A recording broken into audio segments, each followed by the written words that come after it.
Welcome to Your Aha Life, the podcast that invites you to slow down, reflect, and reconnect with what matters most. I'm your host, Tonya Cornileus, and whether you're navigating change, stepping into a new chapter, or simply curious about what's possible, this space is for you. So wherever you are, get comfortable. Let's explore the insights, stories, and aha moments that move us forward.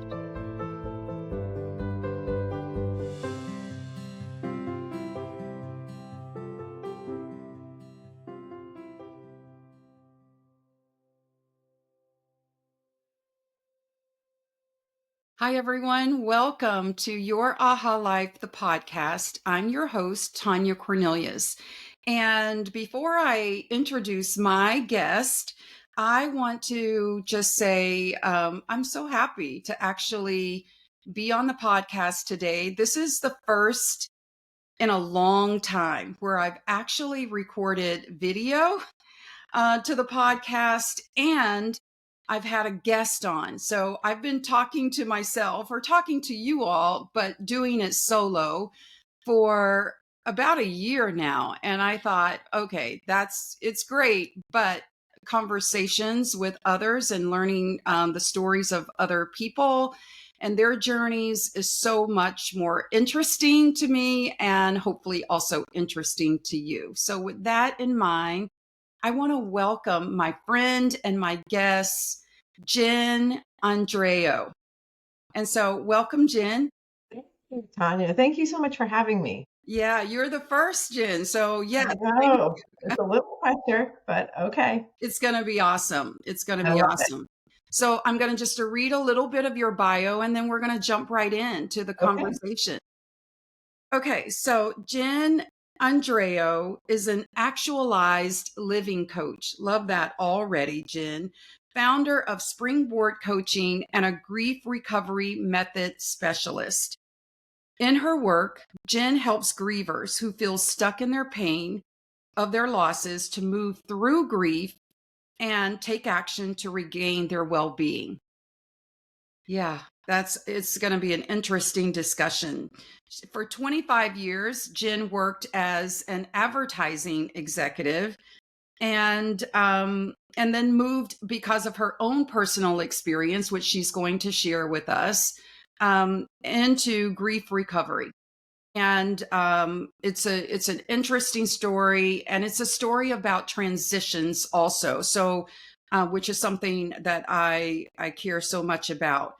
But today, Jenn helps her clients to heal their hearts and deepen their connections so that they can actualize their dreams and live with more joy every day.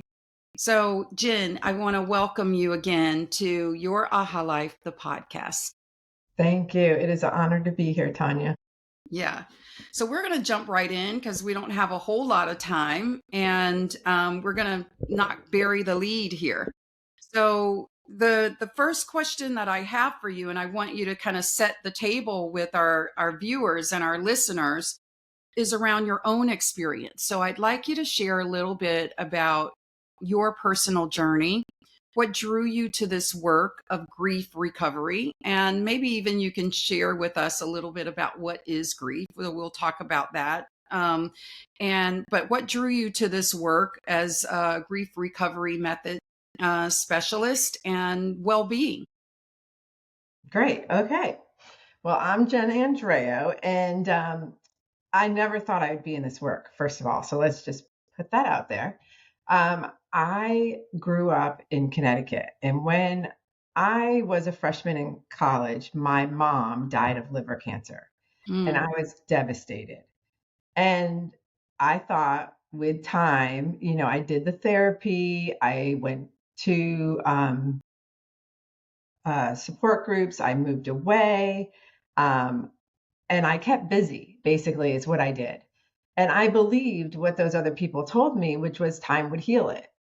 So years down the line, I was married, and we were about to have our first child, and we were so excited to be first parents. And when Liam was I was 38 weeks pregnant. So when Liam was just about ready to be born, he was born stillbirth. And that was just crushing.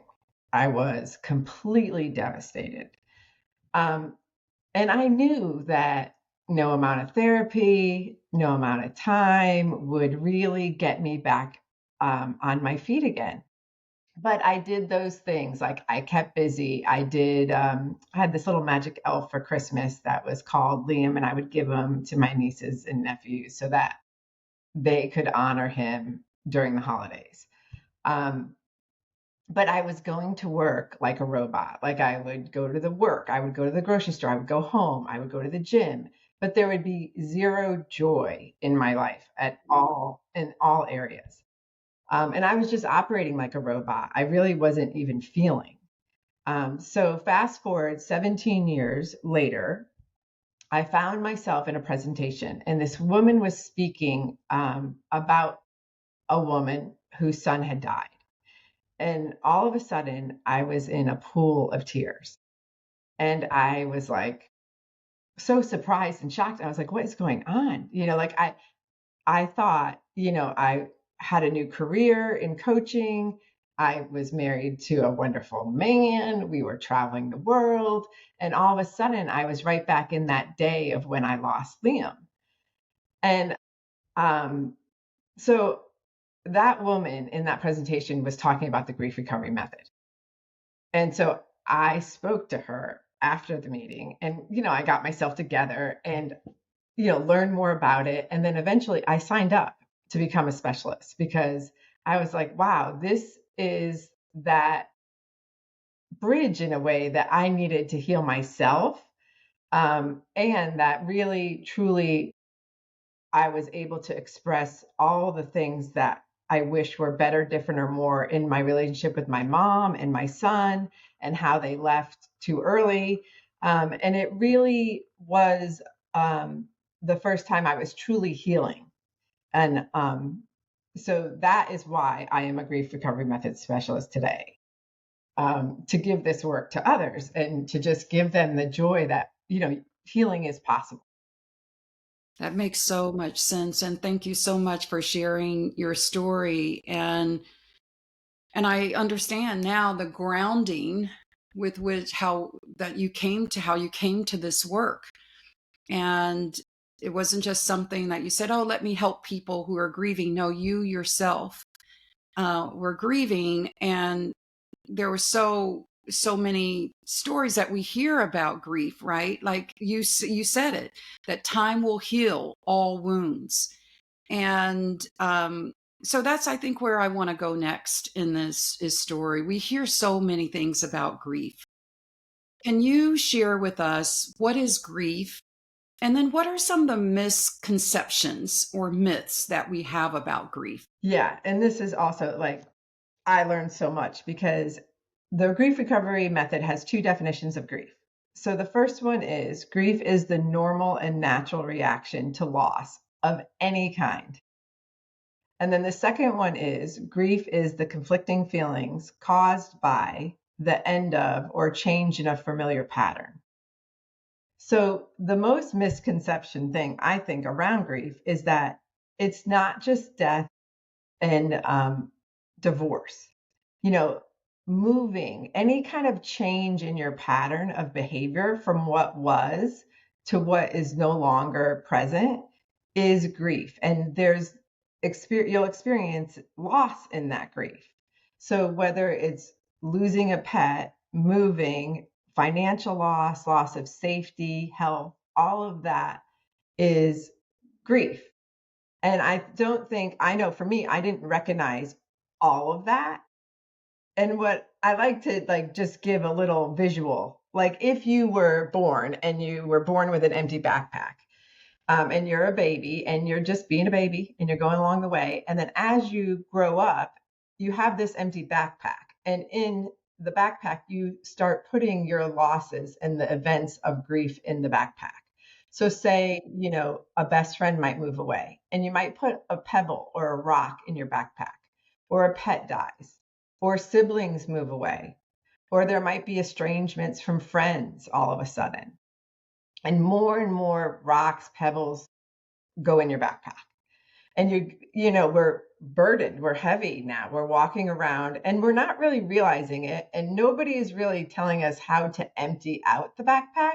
We're just adding more grief and loss to the backpack.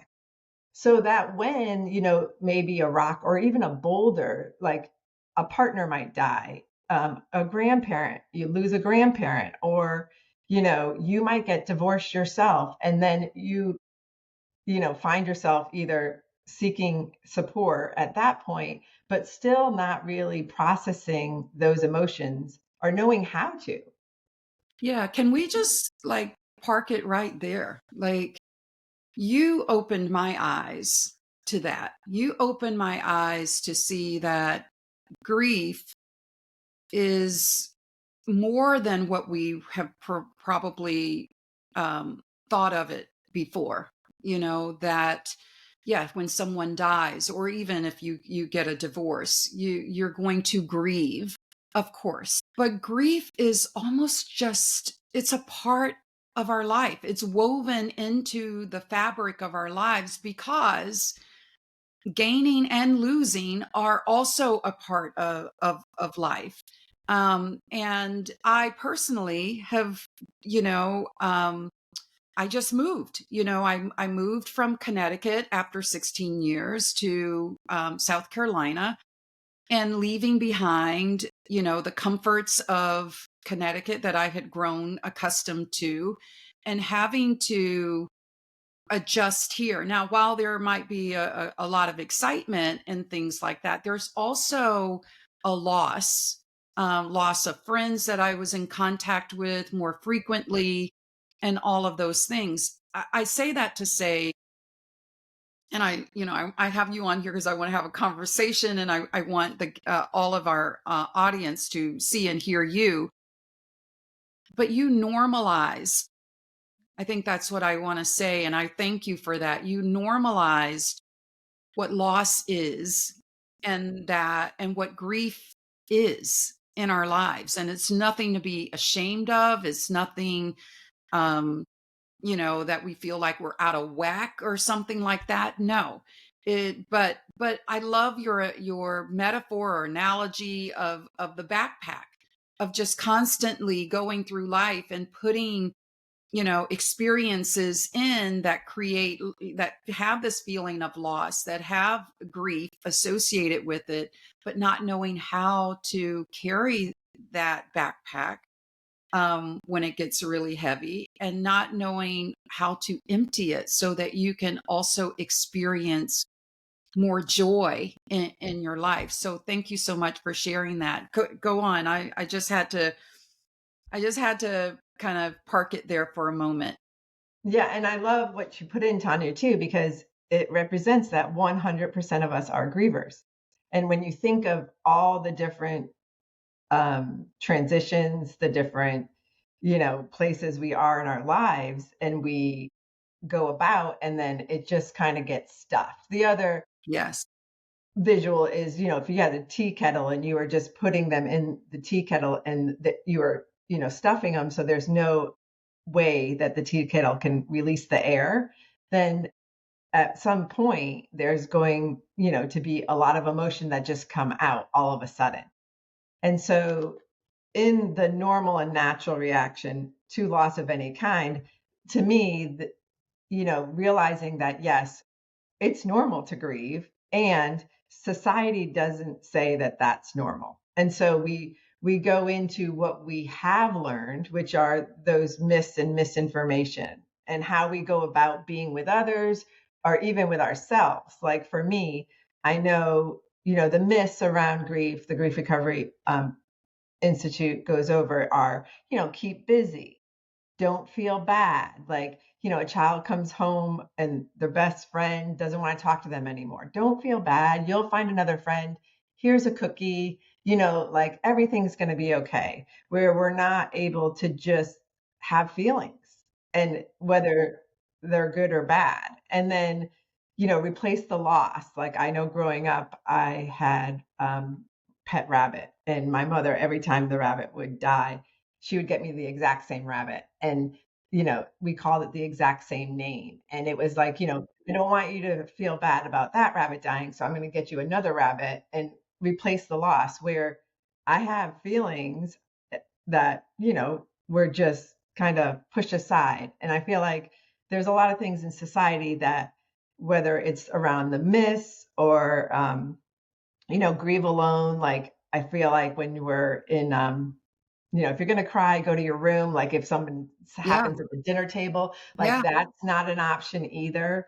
So all those myths, and my one that I did live by was time would heal, like you said. Time will heal all Yeah, wounds. Look, I identify with everything that you're saying. It's so interesting we're having that you just said that, and we're having this conversation because in my book club on Tuesday night, we're reading the book by Lori Gottlieb. Maybe you should talk to someone. Really great book. But there's a chapter in there where we're talking about, even with good intentions, how we don't honor people's feelings and emotions. We think we're being helpful, but what we're doing is we're asking them to dismiss what they're feeling or suppress that. And those emotions just go down, further down to, like you said, like a tea kettle. One day it cannot be contained, or in the backpack there just is so heavy that it just cannot be carried anymore, and then there it goes. So even with good intentions, like when we say a child says, I'm scared, or as you said, your pet rabbit, and or the parent who says, oh, don't be scared. Well, the child just said they were scared. Or I'm sad. Oh, don't be sad, honey. Let me get you, a cookie or something, like as you said. And I've done it. I know I've done it as a parent. And we've done it with friends. Oh, you'll get over him, you know, or you'll get over her. It's just, and so we do it with great intentions, but what it is doing is delaying the person really honoring and dealing with those emotions, that grief. And it has to go somewhere. And sometimes it's acted out. And so I'd love for you to just share, what have you seen in your coaching practice or through your Grief Recovery Institute experience of what happens when people do suppress that grief? How is it showing up in other ways that we may not even think about? yeah. And before we go there, I just want to touch on the myths a little bit more, because the thing about the grief is emotional. It's not intellectual. So when you were sharing about what people say, you know, we were all brought up of, oh, you'll find someone new. I remember going through a divorce and they're like, oh, you deserve better. Where, Yes. yes, intellectually, that might be true. Yes. But my heart still needs to say what it needs to say. And if we're not allowed to express our heart in a safe, non-judgmental or analytical way, then we just keep pushing those feelings down. So I think that, with Liam, I heard God just needed another angel. you know, God wouldn't give you any more than you can handle. So all those things, again, we've all said them. I've said them to Yes. people, and so we don't know what we don't know. But to me, that was really eye opening about not only the definitions of grief, but also that it is emotional and you can't fix it with thinking your way through For it. the You intellect. got to feel your way through it. Yes. Yes. So it's very Absolutely. powerful. Um, so the other question that you asked me, and sorry, I've lost it, but Yeah, yeah. So I think where I'm going with it though is just what we're talking about. So often, how do we support others oh, who are going through grief? Because obviously we're dealing with some misconceptions, and we're dealing not always dealing with it in a healthy way. So what are some healthy ways in which we can support others who we know may be going through grief? So I would say, just acknowledging it, like acknowledging their feelings and like everybody's feelings are valid, and they need to be heard in that way that you're just listening. The grief recovery method is what we say, be a heart with ears. So you have two ears and you're just listening with your heart. You're not analyzing, criticizing, judging, or trying to fix them. And I think that, you know, creating that space for people to just say what they need to say. I also, just to be with people, the natural thing is, how are you? Someone comes to work after maybe the death of their spouse or whatever that may be, and you immediately say, how are you?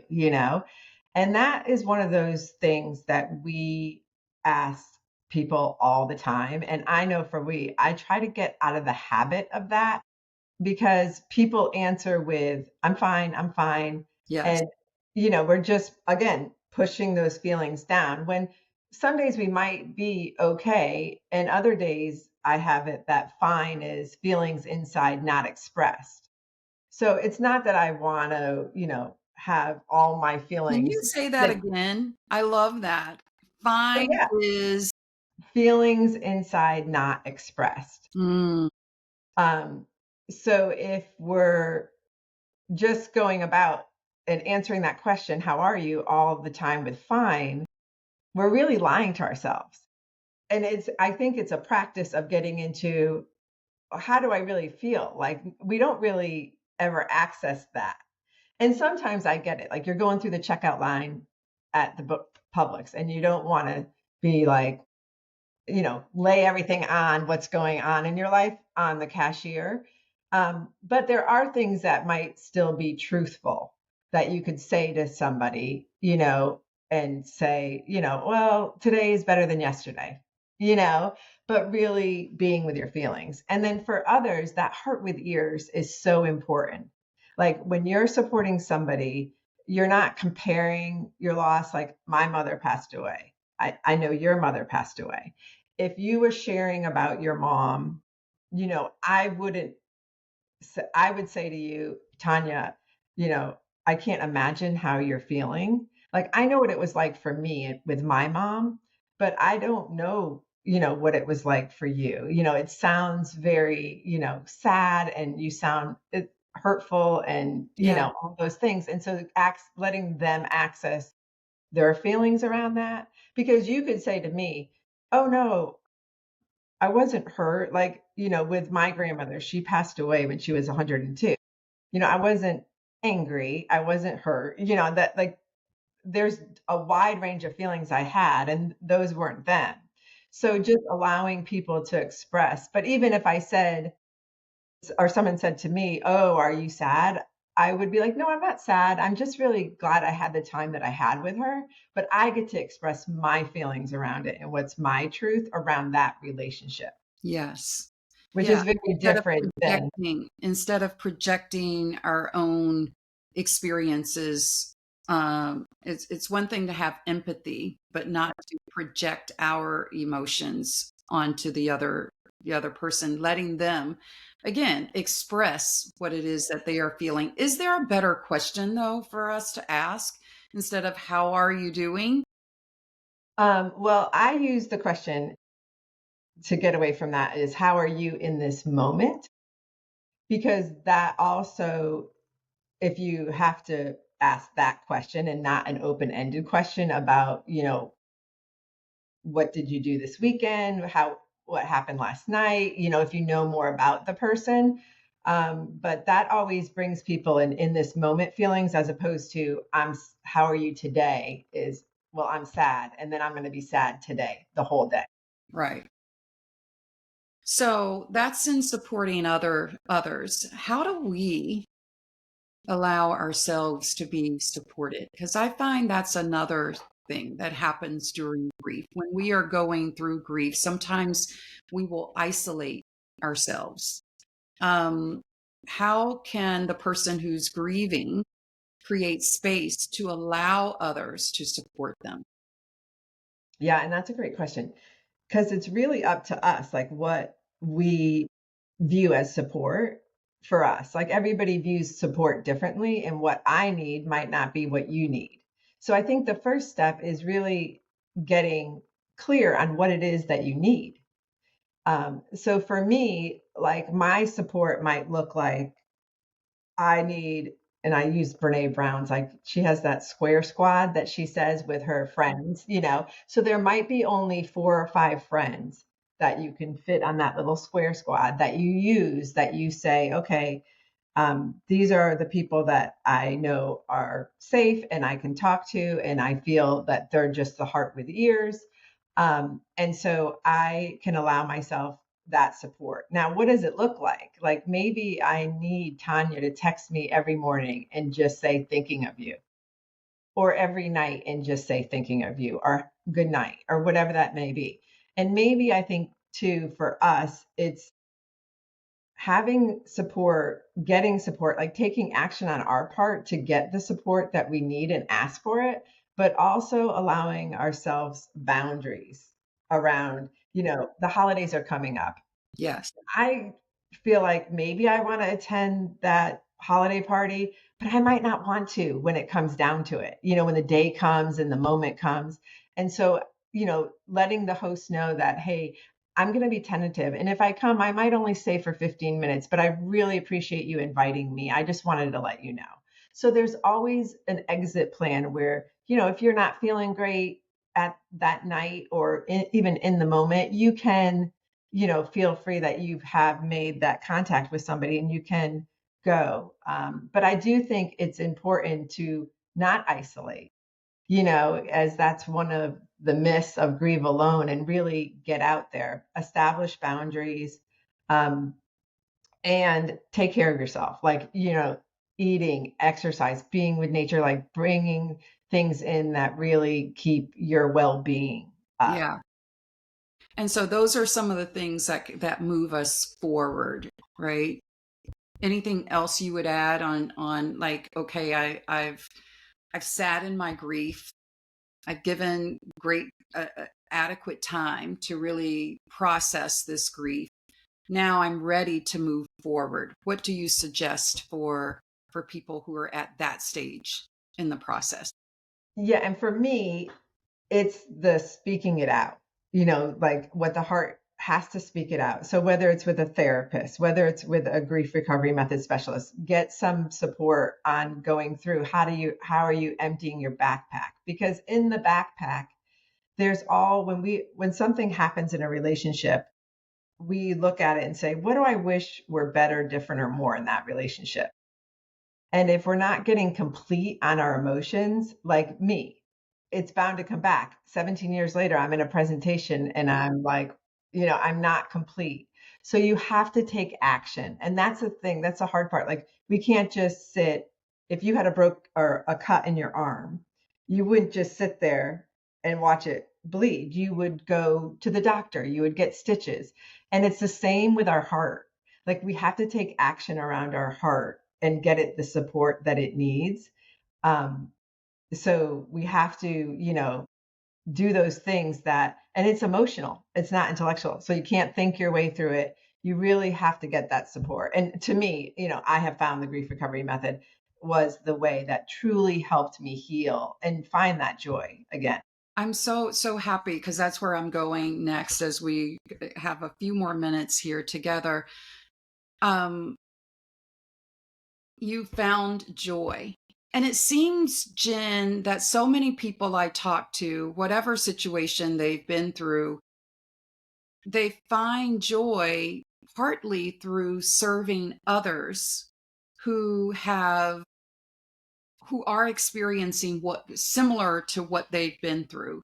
Is that how you found joy when you aligned with the grief recovery method and became a specialist at that?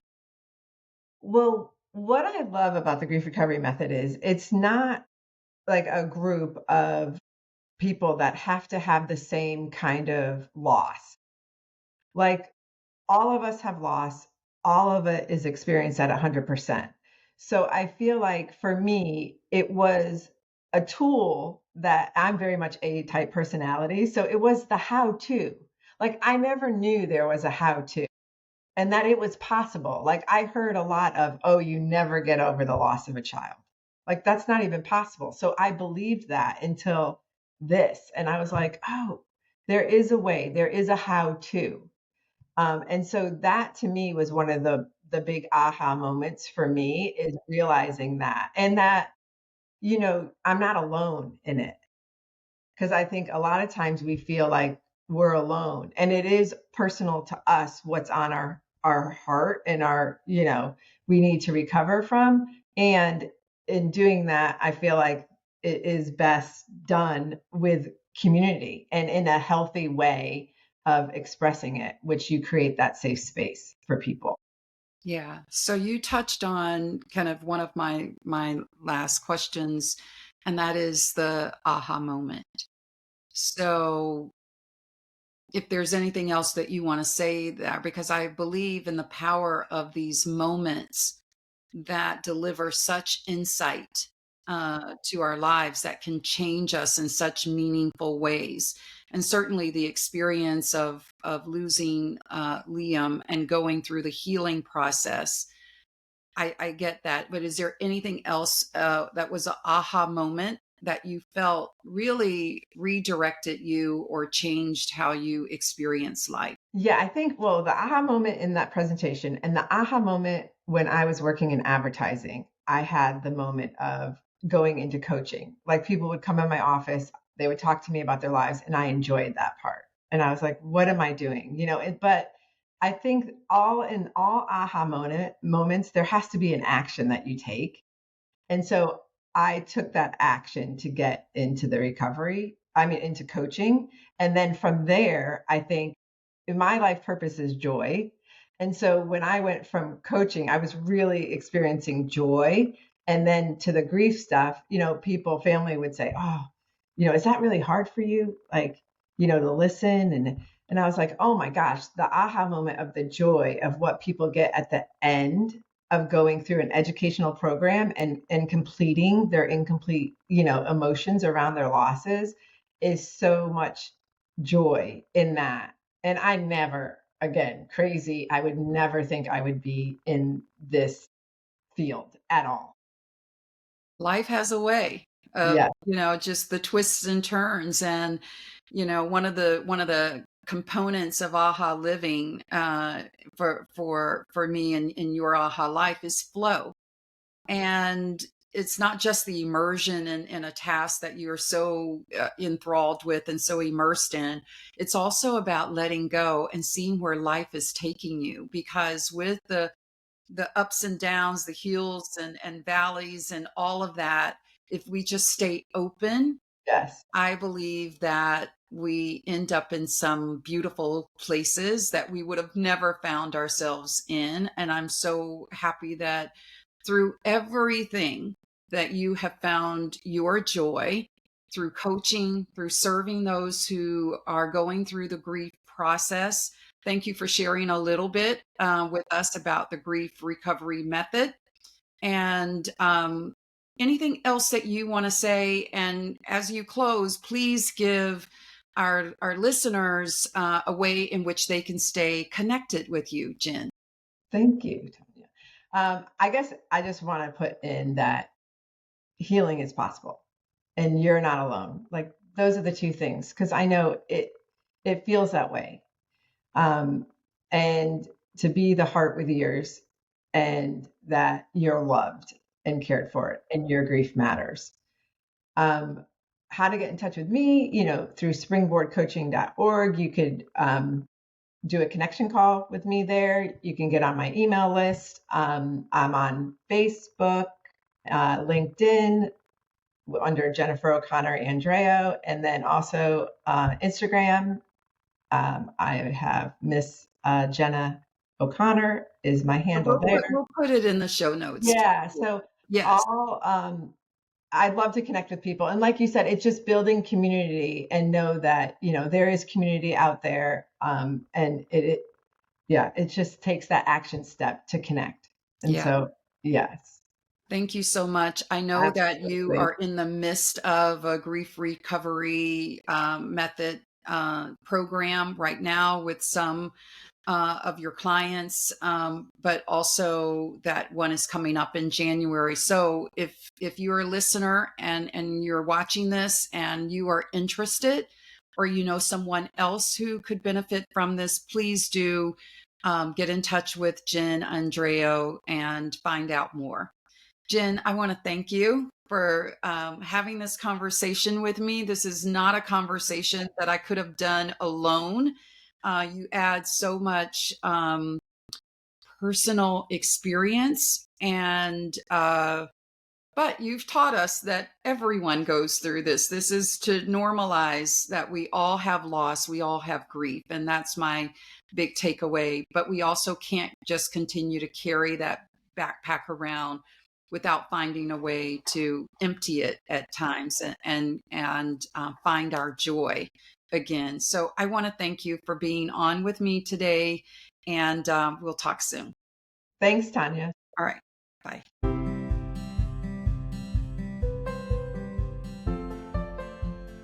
Thanks for spending time with me today. If something you heard sparked insight or stirred your spirit, I'd love for you to share it and leave a review. You can also join the AHA Life community at yourahalife.com for more inspiration and special member perks. Until next time, keep showing up with clarity, confidence, and authenticity, and keep choosing a life of more joy, more purpose, and more fulfillment. Take good care.